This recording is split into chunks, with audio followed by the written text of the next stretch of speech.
असद उमर साहब, इस वक्त हुकूमत पाकिस्तान ने अफगानिस्तान में जो सबसे ज़्यादा सिफारतकार हैं, फिर NGOs का स्टाफ है, फिर सहाफ़ी हैं, उनके लिए वीज़े ऑन अराइवल की सहूलत दी जा रही है। लेकिन सर, इसके अलावा बहुत सी इत्तलात ऐसी भी मिल रही हैं कि आम आवाम जो हैं, लोग जो हैं, वो भी वहाँ से निकलना चाह रहे हैं। तो इस हवाले से पाकिस्तान की क्या पॉलिसी है वीज़े देने के हवाले से, उनकी रजिस्ट्रेशंस के हवाले से? क्या आम लोगों को भी आने की इजाज़त दे रहे हैं हम लोग? अच्छा जी, पहली बात तो मेरे ख्याल में दुनिया तो शायद भूल चुकी है, तो हमारी ज़िम्मेदारी, आपकी मेरी हमारी ज़िम्मेदारी है दुनिया को याद दिलाएं कि आज भी तकरीबन 40 लाख अफ़गान महाजरीन इस सरज़मीन पे मौजूद हैं। पाकिस्तान ने दहाइयों से उनके लिए एक मेज़बान का किरदार अदा किया है और खुला दिल करके किया है। वो हमारे भाई बहन हैं और हमने उनके लिए अपने घर को खोला है। लेकिन ज़ाहिर है ये इसकी वजह से एक बहुत बड़ा बोझ भी है पाकिस्तान के ऊपर। पाकिस्तान की मईशत जो है वो भी एक मुश्किल वक्त से गुज़री है, और ख़ास तौर पे कोरोना के बाद तो दुनिया में तमाम ममालिक जो हैं उनकी मईशतें जो हैं, तो हमारी तो ज़ाहिर है ये अब ख्वाहिश होगी कि मज़ीद कोई यहाँ पर महाजरीन ना आना पड़े। इसलिए मैं कह रहा हूँ कि लेकिन कल की सूरत हाल के बाद अब हमारी क्या है पॉलिसी, क्या है आम आवाम के लिए? नहीं, इस वक्त जो है हमारी जो कुछ टारगेटेड जो तबके हैं जिनका आपने जिक्र किया, उनके लिए तो हमने ये फौरी फ़ैसला किया है। वरना हमारी इंटरनेशनल जो इदारे हैं उनको भी यही रिक्वेस्ट है कि अगर वहाँ इंटरनल डिस्प्लेसमेंट होती है, उसका ख़दशा काफ़ी कम हुआ इस बात से कि एक बड़ी खाना जंगी नहीं हुई है। एक पहलू उसका ये निकला जितनी तेज़ी से वहाँ पे हालात बदले हैं कि अगर वहाँ खाना जंगी शुरू हो जाती और वो चलती रहती तो फिर बहुत ख़तरा था कि बहुत बड़ी तादाद के अंदर वहाँ आबादी जो है वो डिस्प्लेस होती। वो अभी हुई नहीं है, और जिस तरीके से मशावरत चल रही है, अगर अच्छे फ़ैसले हो जाएँ तो इंशाल्लाह होगी भी नहीं। लेकिन अगर खुदा न खास्ता वो होती भी है तो हमारी तो इंटरनेशनल जो इदारे से रिक्वेस्ट ये है कि अफगानिस्तान के बॉर्डर के अंदर वो इंतजामात करे। ये बैनुल अक़वामी कम्युनिटी जो है उनकी जिम्मेदारी है, सिर्फ पाकिस्तान की जिम्मेदारी नहीं है। वहाँ पर कैंप्स लगाए जाएँ और उनको वहाँ रखने का इंतजाम किया जाए। आप कुछ पाकिस्तानी सियासत को लेकर एक दो सवाल करना चाहती हूँ आपसे। आज हमें ये बताया गया कि 15 रोज़ में EVM को लेकर हुकूमत जो है वो फैसला कुन इक़दाम करने जा रही है। सर, हमें भी पता है, आपको भी पता है, अपोजिशन इसको मानने को तैयार नहीं है। इलेक्ट्रॉनिक वोटिंग मशीन पर इलेक्शन कमीशन के भी तहफ़्फ़ुज़ात हैं। फिर सदारती ऑर्डिनेंस की जब आप लोग बात करते हैं जिसके लिए ख़ास सिचुएशन होती है, ख़ास हालात हों, तो आप सदारती ऑर्डिनेंस लेकर आते हैं। जब अपोजिशन नहीं मानेगी तो कैसे आप इसको इम्प्लीमेंट करवाएंगे? क्या करेंगे आप लोग?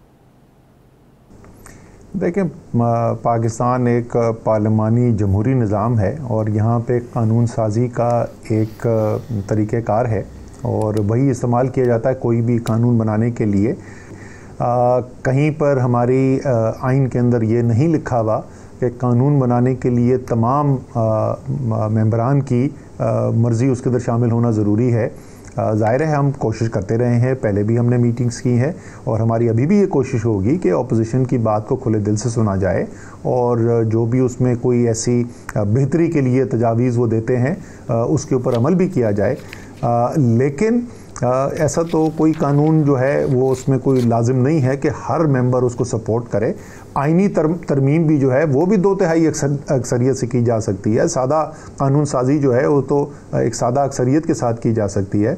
तो जो हमारे आइन के अंदर तरीक़ाकार दिया हुआ है कानून बनाने का, उसी तरीके को इस्तेमाल किया जाएगा और कोशिश, जैसे मैंने कहा, बड़े खुले दिल से हम अपोजिशन की बात सुनने को तैयार हैं क्योंकि जो भी उसके अंदर बेहतरी जो है अपोजिशन के साथ निपटना। लेकिन दूसरी तरफ सहाफ़ी बिरादरी से भी निपटने के लिए आप लोग जो तैयारियां कर रहे हैं, Pakistan media development authority bill जो कानून लाने की कोशिश आप लोग कर रहे हैं, जिसमें एक ही छतरी के नीचे पूरे मीडिया को आप इकट्ठा करने जा रहे हैं। सहाफ़ती तंजीमें, सहाफ़ती बिरादरी, ऑपोजिशन इसको मानने को तैयार नहीं है। सर, रही बात तनकीद की, इस बिल के पॉइंट जो मैंने पढ़े हैं जिससे ये चीज़ समझ में आती है कि हुकूमत शायद ये तनकीद जो अपने ऊपर होती है इसको बर्दाश्त करने को तैयार नहीं है। जो आप लोग डिजिटल मीडिया के बारे में बात करते हैं, जो उस पर तनकीद होती है कि लाइसेंस लेना पड़ेगा, उसके NOC नहीं मिलेगा, तो इससे तो पैगाम यही मिलता है कि आप मीडिया को कंट्रोल करने की कोशिश कर रहे हैं। नून लीग पर भी तनकीद होती रही, पाकिस्तान पीपल्स पार्टी पर भी उनके दौर में तनकीद होती रही, लेकिन ऐसे मीडिया को कंट्रोल करने की कोशिश नहीं की गई जो तहरीक इंसाफ के दौर में हो रही है। अच्छा देखें, इसके अंदर वो जो नून लीग की आपने बात की ना, वो किसी भी चीज़ के अंदर बुनियादी इस्लाहात में तो यकीन करते ही नहीं थे। उनका काम करने का तरीक़ेकार मुख्तलिफ है, उनको कोई कानून साजी वगैरह की ज़रूरत नहीं। वो किस तरीके से मैनेज करते थे मीडिया को, वो आपको मुझसे बेहतर पता है। हम तो वो काम करना चाहते नहीं, ना किया है ना वो हम करना चाहते हैं। हमारे ख्याल में बुनियादी इस्लाहात की ज़रूरत है। आपने बहुत अहम पॉइंट रेज़ किया कि ये तमाम जो मुख्तलिफ मीडिया हैं उनको एक रेगुलेटरी फ्रेमवर्क में आप क्यों लाना चाहते हैं, आपको क्या ज़रूरत इसके पेश आई। आपको पता है कि जिस वक्त ये मीडिया डेवलप हुए, शुरू में तो ज़ाहिर सिर्फ प्रिंट मीडिया होता था, उसके बाद जो है वो इलेक्ट्रॉनिक मीडिया आ गया, तो दुनिया के अंदर कानून बने कि जिसके अंदर क्रॉस होल्डिंग, यानी अगर आप अखबार के मालिक हैं तो आप टीवी के मालिक नहीं हो सकते। इस किस्म के कानून बनाए गए ताकि उनको अलग रखा जा सके।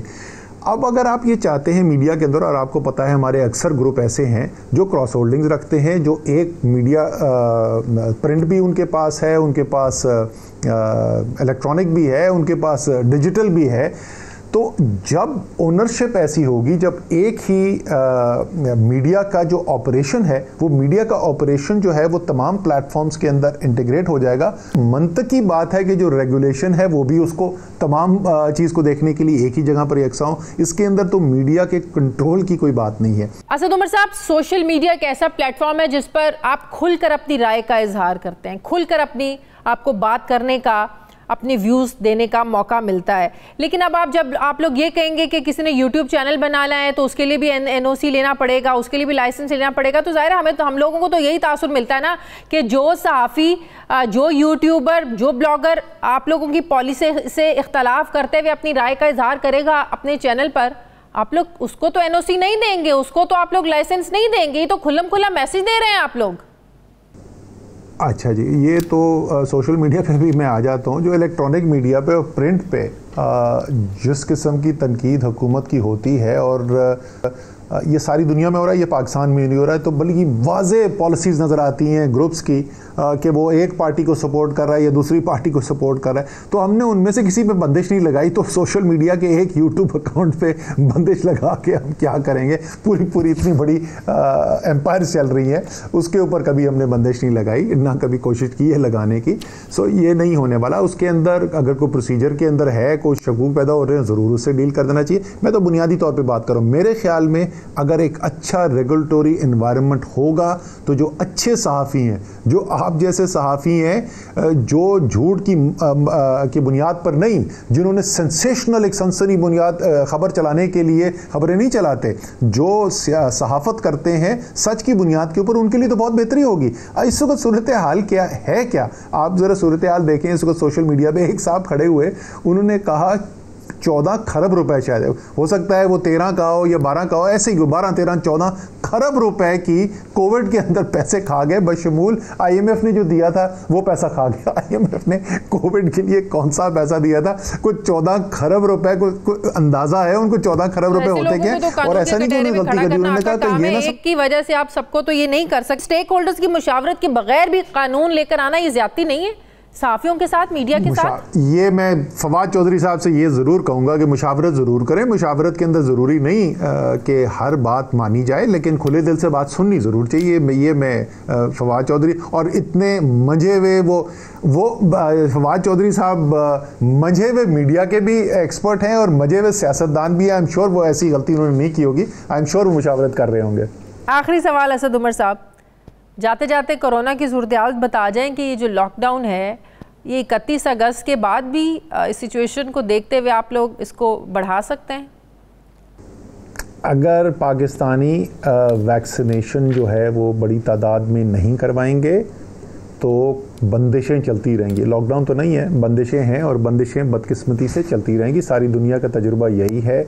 और हमने अगस्त के शुरू में देखा था, बड़ी तेज़ी आई थी। उसके बाद 14 अगस्त को अल्हम्दुलिल्लाह हमने जैसे जश्न आज़ादी मनाया है, तो ऐसे लग रहा था कि कोरोना से एक दिन की छुट्टी मिल गई है। और अब ज़ाहिर है मुहर्रम के अंदर मजालिस भी हो रही हैं, आगे जुलूस भी निकलेंगे, तो इसलिए बड़ी नज़र रखने की ज़रूरत है। जब हम 10 मुहर्रम से कोई हफ़्ता 10 दिन के बाद सूरत हाल देख के फिर